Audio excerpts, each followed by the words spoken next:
Hello, how are you all? Hope you're all doing good in this COVID-19 times. And today I will be discussing about my video reflection. And sorry, I forgot to tell my name. My name is Mohammad Fazal Khan, and today I will be discussing about my video reflection. So I will be discussing each module we have covered so far in this course. So let's start. Firstly, I will be discussing about our first module, ethics and ethical frameworks.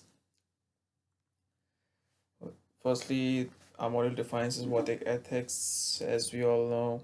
So, on discussing this module, I got to know the ethical dilemmas in everyday and financial professional decision making and reflect the impact of morals and personal organization values on ethical decision making and evaluate some professional ethical challenges which are concerning individual managers, organizations.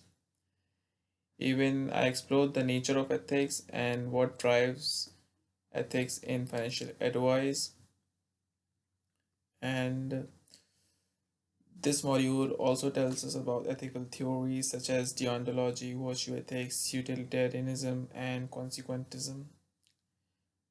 And it also explains us what financial advisors and how they should operate in strictly regulated environment, and also adhering to financial planners and advisors code of ethics, which was made in 2019, and how advisor must first have an understanding of ethics and how these theories can apply to the financial advice practice.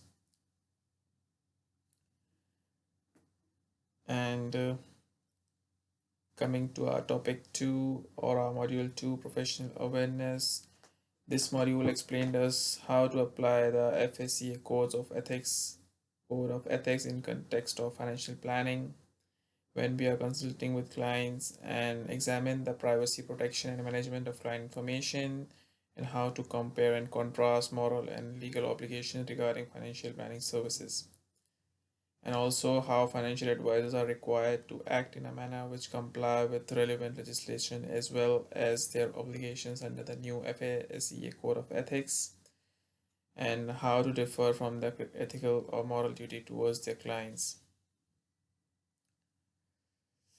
And also we studied the difference between the legal and ethical obligations for both advisors and their associated businesses, and also looking at the FSCA Code of Ethics and reviewing how these standards can be applied in practice.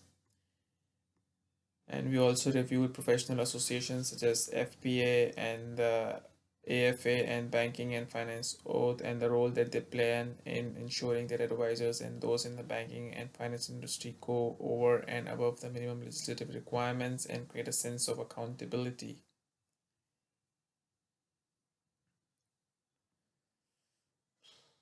And coming to topic 3, which is our module ethical decision making. In this module, we apply the best interest duty employing the safe harbor process in the context of financial planning consultation, identify the areas of advice that are in and out of scope of advice, and critically reflect on the personal application of the concepts of moral courage and giving voice to values. We also cover the best interest duty as well as obligation under the Corporations Act. We also made the link between the safe harbor process as well as FSCA Code of Ethics and relevant standards. We also address advice or obligations and limitations under the TPP Code of Ethics and have reviewed scoping scale advice. Plus, in this module, we also looked at the financial advisors as professionals and draw on relevant legislation such as the best interest duty legislation under the Corporation Act.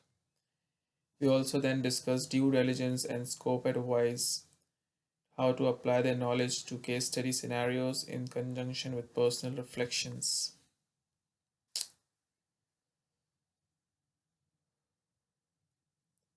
And if we come to topic or module 4 of our course, communication and ethical relationship, we studied how to reflect on own decision making process, particularly in situations that are ethically challenging, identify the sources of bias in decision making in financial planning context, and how to apply slow thinking in the context of ethical communication in financial planning scenario. This module also covered how a person make decisions both from an ethical point of view as well as psychological and neurological point of view.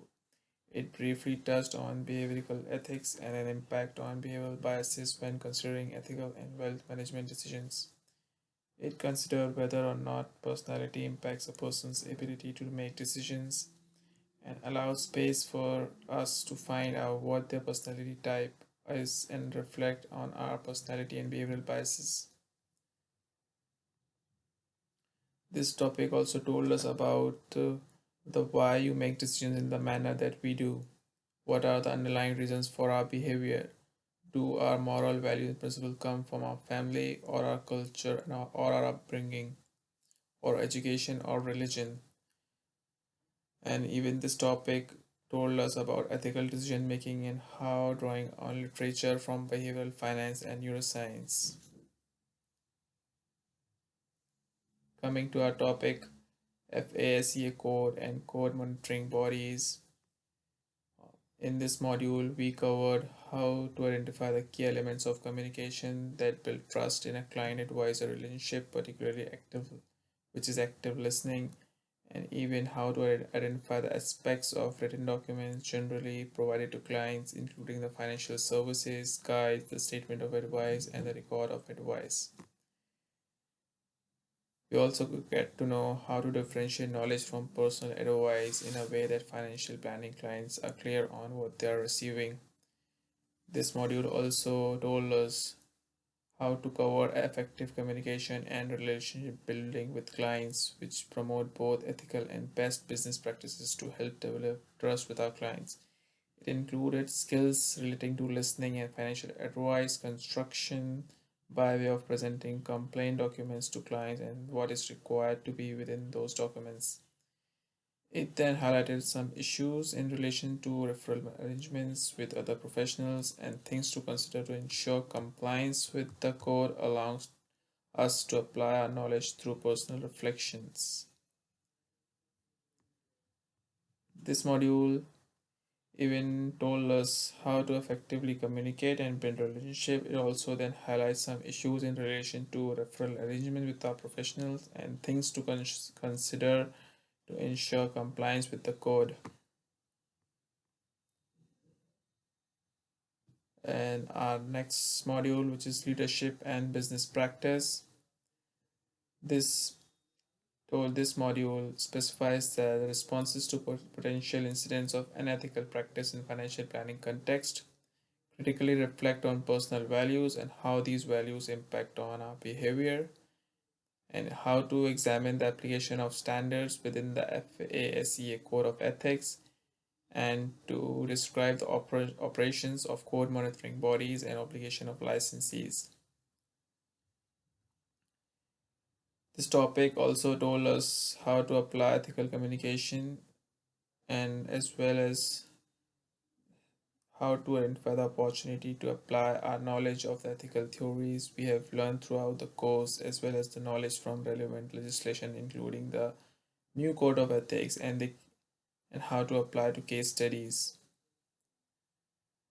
and also how to consider the policies and procedures that financial planning practices can adopt. Planning financial planner can adopt the organization to meet ethical and legal obligations, and also how to consider policies and procedures that financial planning practice can adopt and support the organization to meet ethical and legal obligations.